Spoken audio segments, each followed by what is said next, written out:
sisters, I am Mendoza, and I am here to teach you how to eat balut. Step 1. You must buy a balut egg.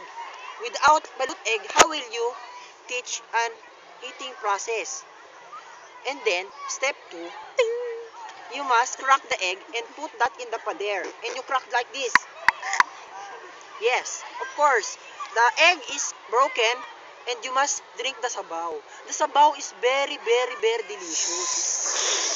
And it is very full of nutrients. So, it can prevent arthritis to all the others, to other elders.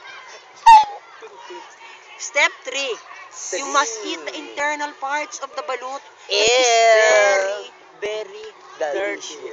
Oh, it's not dirty. It is very, very Delicious. It is very, very delicious. Step 4. You must clean your eatings. Yes, eatings. Eatings are the place where you eat the balut.